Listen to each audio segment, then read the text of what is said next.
Film की शुरुआत होती है मंगोलिया के डिजर्ट से, जो कि ईस्ट एशिया का सबसे बड़ा रेगिस्तान है। और इस रेगिस्तान के बीचों बीच एक कंपनी आई होती है जो कि यहाँ से तेल निकालना चाहती थी, पर इनकी इन्फॉर्मेशन गलत निकलती है, यहाँ कोई तेल नहीं होता। जिसके बाद ये अब यहाँ से वापस जाने का निर्णय लेते हैं और इनको वापस ले जाने के लिए यहाँ पर एक प्लेन भेजा गया है, जिस प्लेन के पायलट का नाम फ्रैंक होता है और उसके साथ उसका को पायलट भी था। और अब सभी वर्कर्स अपना अपना सामान लेकर जहाज में चढ़ जाते हैं और प्लेन में बैठकर अपने शहर बीजिंग के लिए निकल पड़ते हैं। लेकिन कुछ ही देर बाद उनके इस सफर के दौरान एक बहुत बड़ा तूफान आना शुरू हो जाता है, जिसे देखकर फ्रैंक का को पायलट कहता है कि हमें अपने प्लेन को एक बार लैंड कर देना चाहिए और तूफान थमते ही हम दोबारा उड़ान भर लेंगे। लेकिन फ्रैंक उसकी बात नहीं मानता और इसी वजह से ये उस तूफान में फंस जाते हैं। ये रेडियो की मदद से संपर्क करने की कोशिश करते हैं, पर उनका संपर्क नहीं हो पा रहा होता। इसी दौरान उनका एक इंजन भी खराब हो जाता है और अब फ्रैंक इमरजेंसी लैंडिंग के लिए तैयार हो जाता है, पर उसे आगे कुछ भी दिखाई नहीं दे रहा होता। और उनका प्लेन जैसे ही नीचे उतरने वाला होता है तो उनके प्लेन का पिछला हिस्सा एक चट्टान से टकरा जाता है और पीछे का दरवाजा खुल जाने के कारण एक वर्कर नीचे गिर जाता है, जिससे उसकी मृत्यु हो जाती है। और अब इनका प्लेन रेगिस्तान की रेत में घिसटता हुआ आगे तक जाता है और जब प्लेन रुकता है तो उसके अंदर 2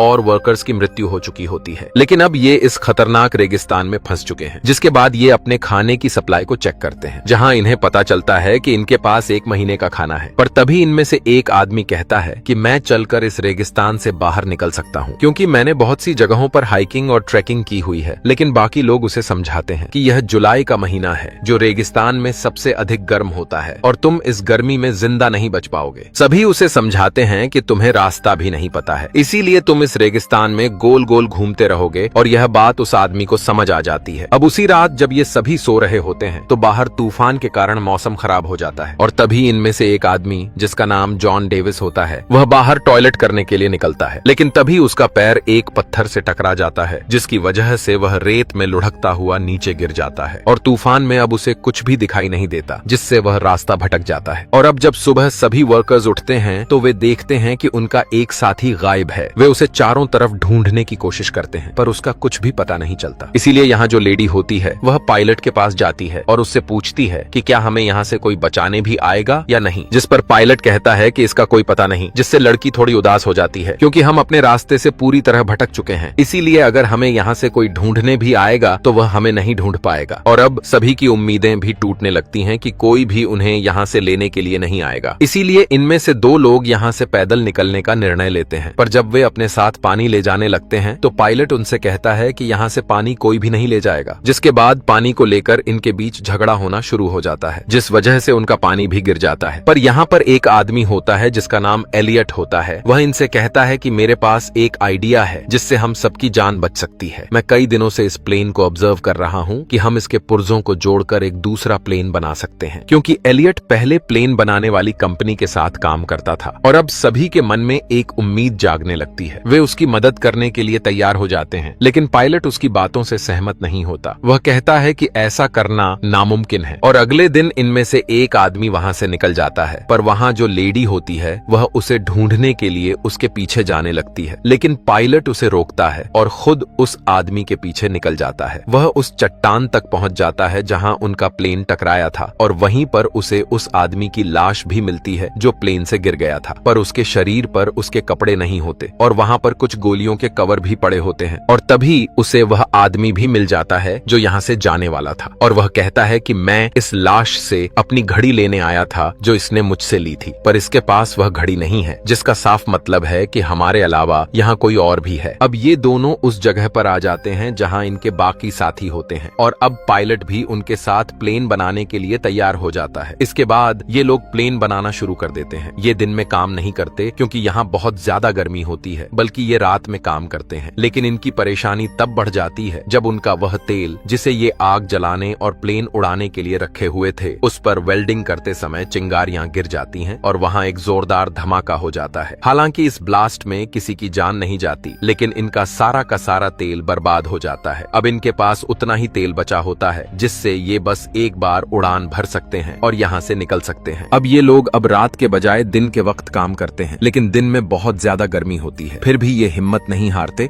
और काम शुरू कर देते हैं। अब जब इन्होंने प्लेन को रीबिल्ड करना स्टार्ट किया है तो एक विंग को जोड़ना जरूरी है। इनके पास सिर्फ एक ही मौका है है। अगर विंग गिर गया तो ये लोग प्लेन को दोबारा नहीं बना सकते क्योंकि इनके पास क्रेन नहीं है। ये विंग को धीरे धीरे ऊपर से नीचे गिराते हैं, लेकिन अचानक वो चैन टूट जाती है जो विंग को होल्ड किए हुए थी। विंग जमीन की तरफ घिसकता हुआ जाता है और सीधा प्लेन से टकरा जाता है। ये देखकर सब हैरान रह जाते हैं। प्लेन के अंदर इनका एक दोस्त पहले से होता है जिसका काम था उस विंग को बोर्ड से जोड़ना। जब विंग गिरता है वो बाहर आता है और कहता है मैंने काम मुकम्मल कर दिया। असल में विंग गिरते हुए उसी जगह पर लगता है जहां लगना चाहिए था। इस तरह प्लेन का स्ट्रक्चर मुकम्मल हो जाता है। अब सबको उम्मीद होती है कि वो यहाँ से उड़ा सकते हैं। सब खुशी मनाते हैं, डांस करते हैं और एंजॉय करते हैं। साथ ही वो रेगिस्तान की रेत हटाकर एक रनवे तैयार कर रहे होते हैं ताकि प्लेन टेक ऑफ कर सके। लेकिन सब कुछ आसान नहीं होता। एक दिन एक डेंजरस इलेक्ट्रिक स्टॉर्म आता है। बिजलियां गिर रही होती हैं और विंग के अंदर पेट्रोल होता है, इसलिए सब लोग वहां से दूर भाग जाते हैं। एलियट नहीं जाता। वो चाहता है कि प्लेन सेफ रहे। जब उस पर बिजली गिरने वाली होती है, फ्रैंक उसे खींचकर नीचे गिराता है और उसकी जान बच जाती है। अगर एलियट को कुछ हो जाता तो फिर कोई प्लेन मुकम्मल नहीं कर सकता था। अब ये लोग अपने प्लेन का नाम फीनिक्स रखते हैं। फीनिक्स इजिप्शियन मिथोलॉजी का एक जानदार होता है जो रेगिस्तान से दोबारा जन्म लेता है। बहुत पावरफुल माना जाता है, लेकिन अभी भी इन्हें अपने प्लेन पर काफी काम करना बाकी है। धीरे धीरे इनका पानी भी खत्म हो रहा होता है। एक रात वो लोग दूर से कुछ टेंट्स देखते हैं। वहाँ कुछ लोग सो रहे होते हैं। ये लोग असल में स्मगलर्स होते हैं जो हथियार सप्लाई करते हैं रेगिस्तान के रास्ते। फ्रैंक कहता है कि हमें उनसे पानी की मदद लेनी चाहिए। एलियट मना करता है, लेकिन फ्रैंक और कुछ साथी उन स्मगलर्स के पास जाते हैं। फ्रैंक और उसका दोस्त एक पत्थर के पीछे छुप जाते हैं ताकि अगर कुछ गलत हो तो अटैक कर सकें। इनके पास गन्स होती हैं। जब वो पानी मांगते हैं तो एक स्मगलर इनके एक आदमी पर गोली चला देता है। फ्रैंक और उसका दोस्त फौरन फायर करते हैं और कुछ स्मगलर्स को मार देते हैं, लेकिन एक स्मगलर जख्मी हालत में भाग जाता है। फ्रैंक के पास मौका होता है उसे मारने का, लेकिन वो गोली नहीं चलाता क्योंकि वो खूनी नहीं बनना चाहता। जेम्स उन मरे हुए स्मगलर्स में से एक की घड़ी देखता है। वो घड़ी उस दोस्त की होती है जो प्लेन से गिरकर मर गया था। इसका मतलब ये है कि ये वही स्मगलर्स हैं जो पहले भी यहाँ आए थे। अब एक जख्मी स्मगलर को ये लोग अपने प्लेन के पास ले जाते हैं। कुछ लोग कहते हैं कि उसे मार दिया जाए, लेकिन फ्रैंक मना करता है। जब सबके बीच बहस हो रही होती है, एलियट अचानक उस स्मगलर को गोली मार देता है। इस पर फ्रैंक और एलियट के दरमियान बहस शुरू हो जाती है। एलियट फ्रैंक को दोष देता है। वो कहता है कि तुम पायलट थे, तुम्हारी वजह से हम यहाँ फंस गए हैं, तुम्हारी वजह से हमारा एक साथी भी मर गया, मैंने मना किया था, फिर भी तुम गए वहाँ। ये बात सुनकर फ्रैंक को गुस्सा आ जाता है। वो एलियट को एक जोर का पंच मार देता है। अब एलियट नाराज हो जाता है क्योंकि उसकी ईगो हर्ट होती है। वो कहता है मैं अब प्लेन नहीं बनाऊंगा, जितना काम मुझे करना था मैं कर चुका हूँ। मैं यहाँ 10 लोगों के बराबर काम करता हूँ और तुम सब सिर्फ आराम करते हो। केली उसके पास आती है और कहती है तुम्हारे बगैर हम ये प्लेन नहीं बना सकते, हमें तुम्हारी जरूरत है। एलियट कहता है अगर सब लोग मुझसे रिक्वेस्ट करेंगे तभी मैं काम शुरू करूंगा। फिर सब लोग, यहाँ तक कि फ्रैंक भी, उससे रिक्वेस्ट करते हैं। फ्रैंक कहता है तुम ही यहाँ के बॉस हो, कृपया इस काम को मुकम्मल करो। एलियट मान जाता है। फिर सब मिलकर दोबारा से प्लेन बनाने के काम में लग जाते हैं। एक दिन ये लोग दूरबीन से देखते हैं कि वो स्मगलर जो भाग गया था अब अपने दोस्तों के साथ वापस आ गया है, लेकिन वो आगे नहीं बढ़ते क्योंकि वो जानते हैं कि इन लोगों के पास अब उनके ही हथियार हैं। स्मगलर्स को पता होता है कि इनका पानी और खाना जल्दी खत्म हो जाएगा और जब ये कमजोर हो जाएंगे तो वो हमला करेंगे। ये लोग और भी तेजी से काम करना शुरू कर देते हैं। आखिरकार उनका काम मुकम्मल हो जाता है। तभी फ्रैंक को एक मैगजीन मिलती है जिसमें कई तरह के प्लेन्स के मॉडल होते हैं। पता चलता है कि एलियट ने प्लेन का मॉडल इन्हीं टॉय मॉडल्स को देखकर बनाया था। दरअसल वो छोटे छोटे उड़ने वाले मॉडल प्लेन्स बनाया करता था, लेकिन कभी भी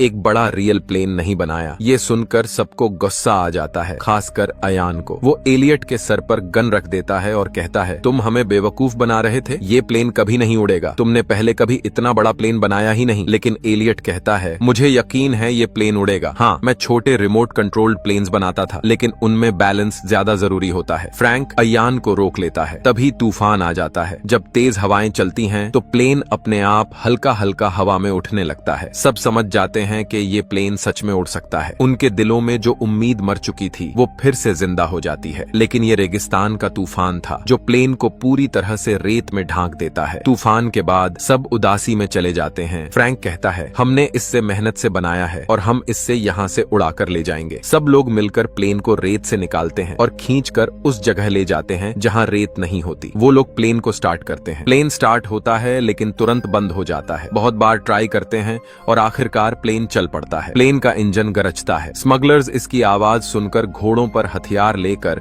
इनकी तरफ भागने लगते हैं। सब लोग प्लेन के ऊपर चढ़ जाते हैं और विंग्स से लटक जाते हैं। दरअसल इस प्लेन के डिजाइन में अंदर बैठने की जगह नहीं होती। इन्होंने एक बड़े प्लेन के हिस्से से छोटा प्लेन बनाया होता है। प्लेन रनवे पर भागता है और पीछे से स्मगलर्स गोलियां चला रहे होते हैं, लेकिन किसी को भी गोली नहीं लगती। जैसे ही रनवे खत्म होता है, स्मगलर्स को लगता है ये लोग गए काम से, लेकिन अगले ही पल उनका फीनिक्स उस खाई से उड़ जाता है। सब लोग खुशी से झूम उठते हैं। महीनों की मेहनत आखिर कामयाब हो गई। इस तरह से ये लोग मौत के मुंह से उस खतरनाक रेगिस्तान से निकल जाते हैं, जहां से बचकर निकलना नामुमकिन था। एलियट की फोटो एक मैगजीन में छपती है, जहां लिखा होता है नासा की नई उम्मीद, मतलब वो अब नासा के लिए काम करता है। इसी के साथ ये मूवी खत्म हो जाती है।